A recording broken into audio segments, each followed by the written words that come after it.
Joined by two of my officers from SIC. On my right is OC of SIC PS, DSP Lobsang Dawa, and on my left is Inspector Tapun Mesar, who was the assigned investigating officer of the case related to LDC examination. So as I think there is sufficient distance between us, so for ease of speaking I will not be using the mask for a while if it is okay.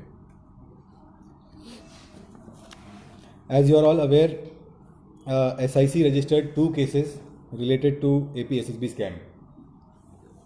जो 2 case थे, एक pertaining to LDC जो हमने 16 फरवरी को register किया था, इसी साल के 16 फरवरी को, और दूसरा केस सब्सिक्वेंटली उस केस के इन्वेस्टिगेशन में जो कुछ फैक्ट्स निकल के आए उसके बेसिस पे एक UDC एग्जामिनेशन से रिलेटेड केस भी हमने रजिस्टर किया था. आज हम इन्फॉर्म करना चाह रहे हैं मेनली कि we have filed the main chargesheet in LDC case, which is FIR number 3/20 of SIC PS. We have filed the main charge sheet in the court of the Special Judge of PC Act, which is the District and Sessions Court of UPR. This charge sheet has been filed against 19 persons, whom I will now name. Kaptar Ringu, Yabi Ringu, Tame Yasum, Yapi Godak, Yamak Dui, Taba Kutung, Taba Rinyo, Taba Apang, Surojit Das, Sultana Nasreen Banu, Mosmi Dui, Sinia Bagan, Mungam Basar, Khemraj Upadhyay, Jumcha Lamate, Kenjum Lendo, Tame Tanya, Tame Nacham, and Tayapi. So these are the 19 people against whom we have filed the charge sheet today. Including all the annexures, ये charge sheet जो है करीब 800 page से भी ज़्यादा का है. I think around 860 plus pages का है. It has been a very comprehensive investigation, और इस इन्वेस्टिगेशन के जो कुछ मेन बात है मैं आपको बताना चाहूँगा. इस इन्वेस्टिगेशन में हमने पहली बार अप्रूवर एविडेंस का यूज़ किया है, जो कि एक लीगली अलाउड प्रोविज़न है that if there is somebody who is involved in the case, ऐसा कोई व्यक्ति है जो उस केस में शामिल था, जो अक्यूज़ था, पर वो अपने गलती को मानता है, उस गलती को कोर्ट के सामने कन्फेस करता है और कोर्ट से पार्डन मांगता है कि मैं प्रोसिक्यूशन का साथ दूंगा in order to prosecute this case successfully against the main accused persons, then the court has the power to pardon that person and allow him as a witness. We have utilized those provisions of law under section 306 CRPC and under section 5 of the Prevention of Corruption Act, जो ये power court को दिया गया है. We had prayed to the court and based on that we have utilized the powers and we have secured strong approver evidence in this case. इस case में हमने काफ़ी साइंटिफिक इन्वेस्टिगेशन भी किया है. Initial stages of the case में ही हमने काफ़ी सारे इलेक्ट्रॉनिक डिवाइसेस सीज किए थे. उन इलेक्ट्रॉनिक डिवाइसेस को हमने एनालिसिस के लिए फोरेंसिक साइंस लैब्स में आउटसाइड ऑफ अरुणाचल प्रदेश जो कुछ फोरेंसिक साइंस लैब्स हैं जिनका एक्सपर्टीज़ है इस काम में, वहाँ भेजा था. उनमें से कुछ मोबाइल डिवाइसेस से डिलीटेड डेटा एक्सट्रैक्ट हो सका है. Some deleted data has been extracted, which has given us very important and vital clues in this case. तो ये जो पिछले बीते 9 महीने में जो इन्वेस्टिगेशन हुआ उसमें ये सारे काम किए गए. फिर हमें गवर्नमेंट से प्रोसिक्यूशन सैंक्शन मिला है. जितने भी इसमें गवर्नमेंट सर्वेंट इन्वॉल्व थे उनके अगेंस्ट प्रोसीड करने के लिए प्रोसिक्यूशन सैंक्शन मिला, और उसके बाद हमने ये सब चीज़ को चार्जशीट में रिफ्लेक्ट करके एक कॉम्प्रिहेंसिव चार्जशीट फाइल किया है. मैं एट द सेम टाइम आपको बताना चाहता हूँ कि there will be a supplementary chargesheet that will be filed in this case. ये मेन चार्जशीट है. सप्लीमेंट्री चार्जशीट में अभी भी कुछ इलेक्ट्रॉनिक डिवाइसेस के फोरेंसिक एनालिसिस रिपोर्ट्स आने बाकी हैं CFSL चंडीगढ़ में. वो रिपोर्ट जब आएंगे तो हम उसको एक सप्लीमेंट्री चार्जशीट के रूप में कोर्ट को इन्फॉर्म करेंगे, फाइल करेंगे कोर्ट में chargesheet. In addition, there are still some more candidates who remain under investigation, and they will also be appropriately dealt with under law in the supplementary charge sheet. जैसा कि मैं आपको इस case के starting से ही कह रहा हूँ, we are proceeding in a very evidence based manner, कि जिसके अगेंस्ट में या जिस particular aspect of the case में हमें एविडेंस मिल रहा है, we are examining every aspect to find the relevant evidence and proceeding as per evidence. So इसीलिए we are still waiting for last few pieces of evidence to come, for which we will file supplementary charge sheet.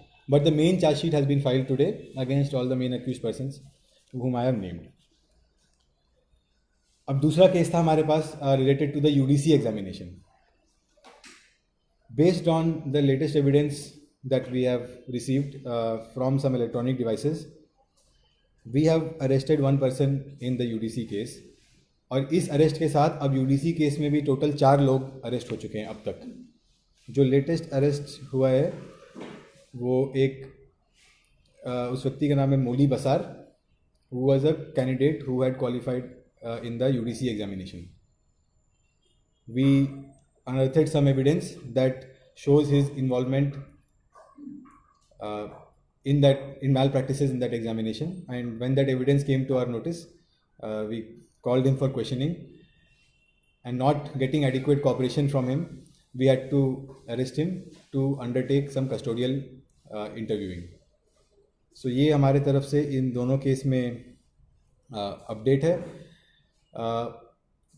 ये case जैसा मैंने आपको बताया 16 फरवरी को register हुआ था, और आप सबको पता है मार्च 23 से ये कोविड-19 का प्रॉब्लम स्टार्ट हो गया, लॉकडाउन होने लगे, अलग अलग पार्ट्स ऑफ कंट्री में लॉकडाउन होते रहे. तो वी एसेंशियली गॉट ओनली 30 और 35 days before the lockdown came into force when we were investigating this case. उसके बाद से लॉकडाउन, कोविड चलता रहा है, लॉकडाउन होता रहा है. हमारे टीम में भी कुछ लोगों को कोविड हुआ है, ठीक हुए हैं.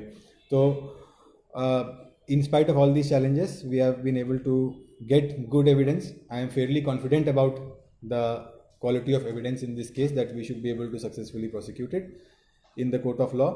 और इसके लिए मैं पूरे SIC के टीम का भी धन्यवाद करता हूँ. They have all worked hard in this times to bring this case to this stage today. Thank you. Sir, court में कब नेक्स्ट हियरिंग होगा? वो तो अब कोर्ट उसका डेट फिक्स करेगा, वो तो हमें भी पता चलेगा थ्रू समवन ओनली. अभी we have no idea about that. Investigation में कितना अमाउंट का ट्रांजैक्शन हुआ होगा अब तक सर? इसमें हमने जो मेन अक्यूज्ड कप्तान गंगू का अकाउंट को फ्रीज करके रखा है, उसमें there is a account balance of more than 1 crore in that account, जिसको हमने फ्रीज करके रखा है. अभी तक जुडिशियल कस्टडी, पुलिस कस्टडी ऐसा में कोई है नहीं, एक्यूज है? अभी जो UDC का केस में जो हमने अरेस्ट किया है मोली बसार, वो हमारे पुलिस कस्टडी में है. सर, एक है पूरा, क्योंकि ये case related with the public issue है, पूरा पब्लिक डोमेन में है.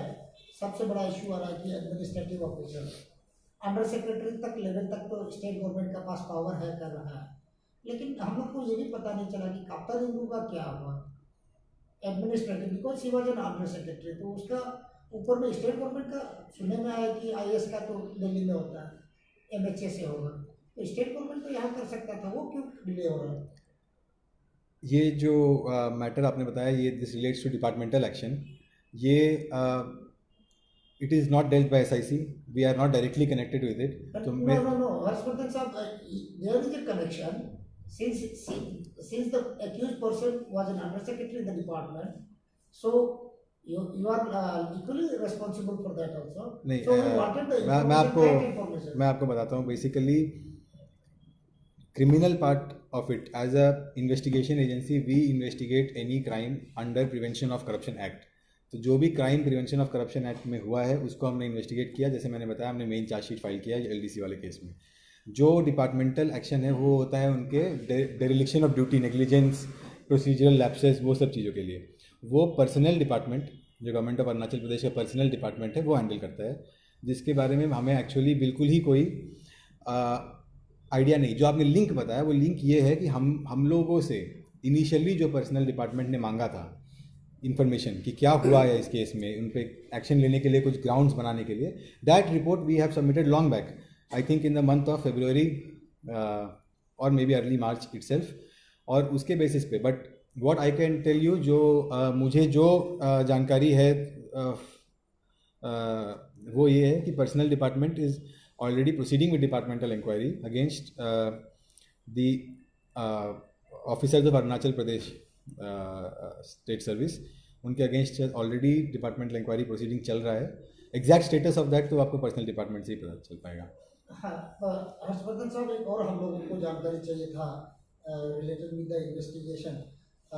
कप्तान से ऊपर वाला ऑफिसर्स का ऊपर में कितना बार इंट्रोगेशन हुआ है? मैं ऑफिशियली फिगर नहीं जानना चाहता हूँ, यदि हुआ है तो वो बता दीजिए, क्योंकि पब्लिक लोग काफ़ी कन्फ्यूजन में है। जैसे कि सेक्रेटरी था उस समय में मिस्टर SK जैन का नाम चल रहा है पब्लिक में, डोमेन में, तो थोड़ा सा हम लोग को इन्फॉर्मेशन चाहिए, मतलब क्योंकि लोग पूछ रहे हैं हम लोगों को बार बार। जी बिल्कुल, ये हमने जो उस टाइम के चेयरमैन थे, मेंबर थे और सेक्रेटरी, तीनों को हमने इस केस में एग्जामिन किया है।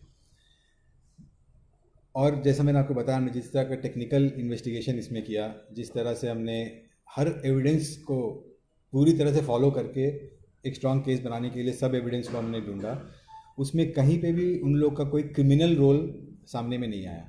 जो उनका डिपार्टमेंटल रोल है, जिसके बारे में हमने रिपोर्ट ऑलरेडी पहले भी भेजा है और गवर्नमेंट ने भी उस पर action, high level inquiry committee ने भी उसको देखा था, जो उनका प्रोसीजरल लैप्सेस के बारे में, तो उसके लिए जो उन पर डिपार्टमेंटल एक्शन होना है वो तो अलग प्रोसेस है। बट हमें कोई क्रिमिनल लाइबिलिटी उनका इस केस में नहीं मिला, कोई भी एविडेंस नहीं मिला। अगर कोई भी ऐसा एविडेंस हमारे पास सामने आता तो हम निश्चित रूप से उस पर एक्शन लेते। जो हमें प्रोसीजरल लैप्सेस मिले हैं, जिसके बारे में हमने ऑलरेडी रिपोर्ट भेजा है, और हमसे भी आई थिंक इस मैटर में ज़्यादा गहराई में हाई लेवल इंक्वायरी कमेटी गया था, उन्होंने भी अपना रिपोर्ट दिया है। सर, टोटल कितना अकाउंट्स सीज हुआ सर? इसमें हमने अभी दो किया, एक जैसे मैं बताया, मेन एक्यूज कैप्टर रिंग का अकाउंट हमने सीज किया है। बाकी कई सारे अकाउंट्स हमने इन्वेस्टिगेशन के दौरान उसके स्टेटमेंट्स वगैरह लिए। सुनने में आया था सर, इन्वेस्टिगेशन का समय में काफ़ी अकाउंट्स का आप लोगों ने डिटेल्स दिया था, तो वो अकाउंट्स को एज छोड़ दिया गया और उसको भी सीज किया गया। बेसिकली अकाउंट्स को हमने, काफ़ी सारे अकाउंट्स का डिटेल्स हमने इंक्लूडिंग चार्जशीट में भी हमने उसको डाले हुए हैं, because they are the accounts from which bribe money was transferred और bribe money was shifted through those accounts, but there is nothing in that account for us to seize. हम तो फाइनली जो फाइनल जगह जहाँ पे वो bribe money पहुँचा main accused के पास, हमने इसीलिए उस अकाउंट को सीज किया है। बाकी तो वो अकाउंट थे जिसमें से पैसा आया या जिसके थ्रू पैसा पास हुआ, तो उसको हमने अकॉर्डिंगली इन्वेस्टिगेशन के दौरान उसका छानबीन किया या बैंक से उसके डिटेल्स लिए, और उस सब चीज़ को हमने चार्जशीट में रिफ्लेक्ट किया है। सर, आप LDC वाला इस केस में दो केस बता रहा है आपने। LDC वाला का आपने चार्जशीट फाइल कर दिया, UDC वाला का क्या स्टेटस है सर, और कब तक चार्जशीट करने का चांस है? जैसे मैंने बताया, UDC वाला में हमें इस अभी रिसेंटली जो कुछ एविडेंस मिला था इलेक्ट्रॉनिक डिवाइसेस के थ्रू, उसमें हमने एक आदमी को अरेस्ट किया है जो हमारे पुलिस कस्टडी में है, उससे पूछताछ जारी है, और वी होप दैट इस केस को भी हम लोग जल्दी से ही कंक्लूजन तक ले जा सकेंगे। बट अभी क्योंकि ये ऑनगोइंग प्रोसेस है, मैं एग्जैक्ट टाइमलाइन तो नहीं बता पाऊँगा, बट ये जैसे मेरा बिगनिंग से रहा है, it is our commitment that we will do professional investigation, evidence based investigation, और जितना जल्दी हो सकता है हम उसको जरूर लॉजिकल कंक्लूजन तक ले जाएंगे। सर, होम कमिश्नर के नेतृत्व में एक कमेटी बनाया गया था इसको लेकर के, उनका रिपोर्ट हम लोग कुछ साझा किया गया है सर, उसका रिपोर्ट में साझा किया गया तो कुछ नेग्लिजेंस या फिर कुछ रिपोर्ट पाया गया था?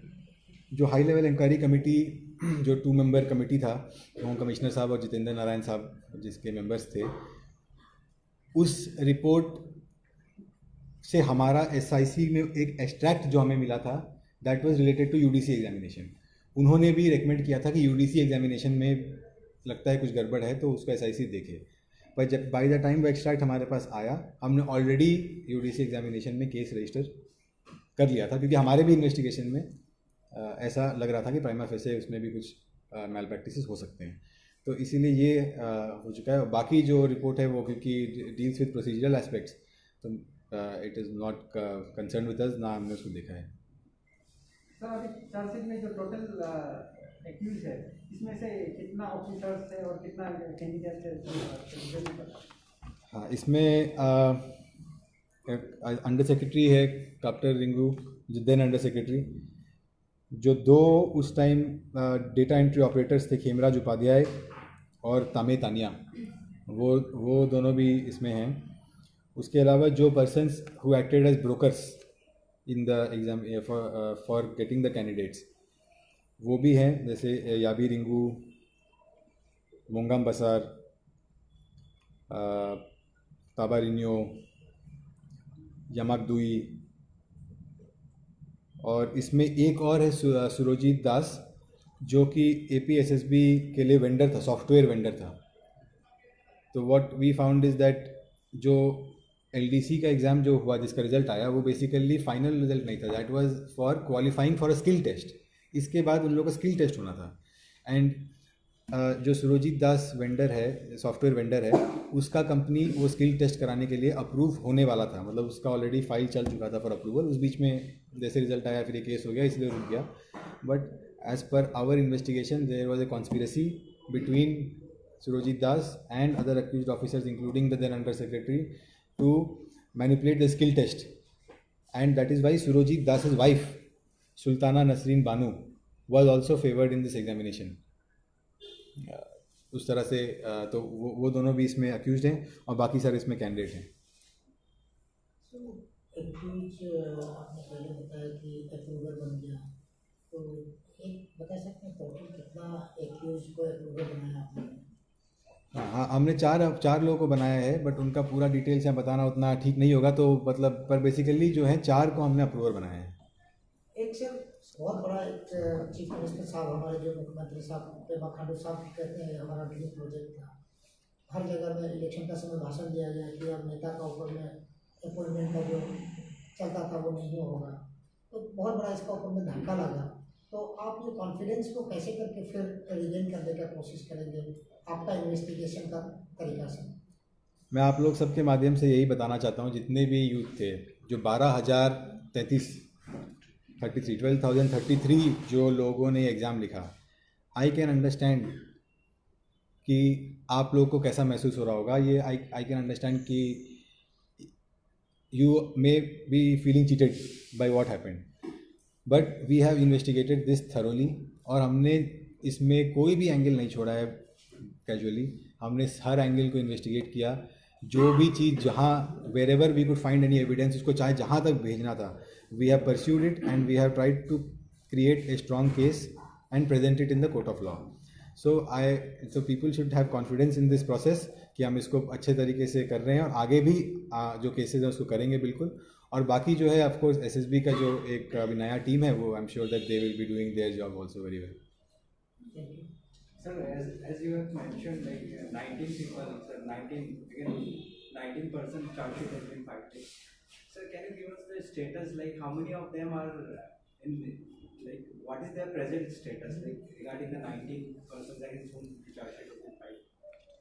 They were arrested at various time during the investigation, starting from February. अलग अलग डेट में उनका अरेस्ट हुआ था, and they have spent various amounts of time in jail. कुछ लोग उसमें मतलब 100 days जेल में रहे, कुछ लोग उसमें कम रहे, उस तरह करके, and they have been granted bail at various times with conditions that they should appear for the trial. Sir candidates को कौन सा सेक्शंस में चार्जशीट? हाँ, चार्जशीट जो है वी हैव जो टोटल चार्जशीट हमने किया है, उसमें हमने IPC के सेक्शंस लगाए हैं related to forgery and criminal conspiracy. Candidates के नहीं, ये तो गवर्नमेंट ऑफिशियल के अगेंस्ट में है। कॉन्स्पिरेसी में तो सभी लोग आएंगे।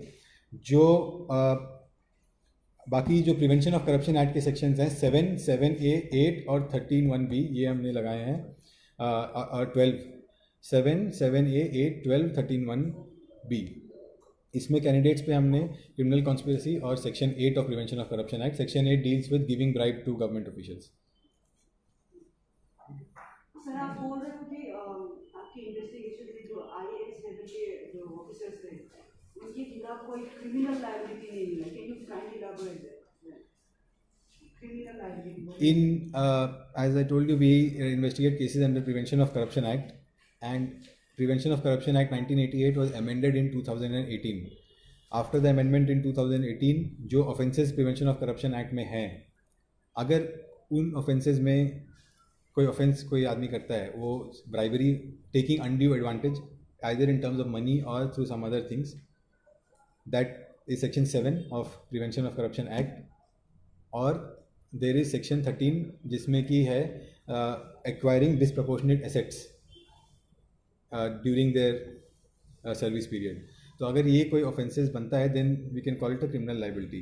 मतलब हमारे पूरे इन्वेस्टिगेशन में not one person, not even the main accused has ever said और we have found any record in electronic form. इन सब के व्हाट्सएप कॉन्वर्जेशन जैसे मैंने बताया बहुत सारे डिलीटेड रिकवर हुए, पर कहीं पे भी ये नहीं आया कि any bribe money was paid to any of them or that they have demanded any bribe money. In fact, their name does not feature anywhere at all. And our interrogation of the main accused has also revealed this, that she has used some of her subordinate staff to give to do this entire modus operandi that she has done of going into the strong room and taking out the OMR sheets and marking them. But उसमें कहीं पे भी मतलब इनके अलावा किसी और government official का इन्वॉल्वमेंट नहीं आया. Not just IAS officers, APSSB में और भी